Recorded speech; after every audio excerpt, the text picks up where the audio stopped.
people have two sets of resources, right, that they allocate. So they've got time and they've got money. And so if you look at someone's bank statement and you look at their calendar, you know what their life is. And you can also predict where their life is going to be in X amount of years.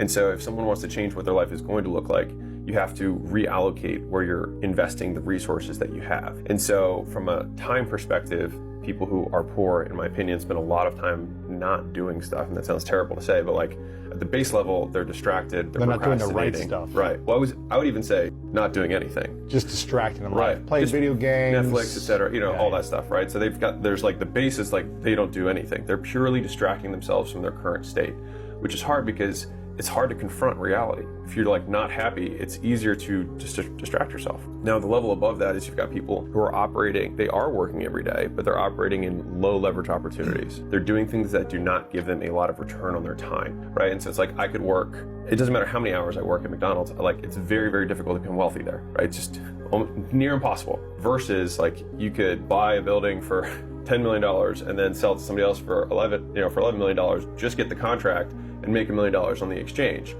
Super high leverage, right? From a time perspective, which is crazy for somebody who doesn't have money to even contemplate something like that. But the only way that happened, and that required no money, is skill, right? And so like that's an example of like it didn't require money to make that money. That's skill that's required to do that. And so first is the time, right? People are not doing stuff with the time that they have, or they're doing low leverage activities with the time they have. And then they're not trying to increase their output per unit time, which means investing in their skill set.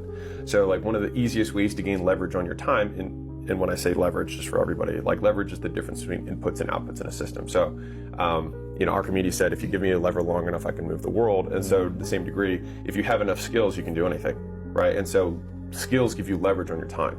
So you get more out of each unit of time. So if I'm a master cold caller, I will get more sales and calls booked for the same unit of time than somebody who sucks at it. Same time, more output, right? But because they developed a skill at a masterful level. 100%. Yeah. And so when people are allocating their time, they're not by percentage, they're kind of like consuming their time rather than investing their time. So they're either doing nothing or they're consuming the time rather than putting time into getting higher returns on their time, which is education, right? And so education you can have from like the conceptual learnings, watching stuff like this, or the actual doing, right? And so, you learn taking more. action, 100%. Failing, messing up, feeling like an embarrassment in the actions, The first 1,000 cold calls you make, the first 1,000 cold emails you do, the first 1,000 doors you knock on, the first 1,000, you'll learn more from that than you'll learn from every single book you read up to that point on the concept.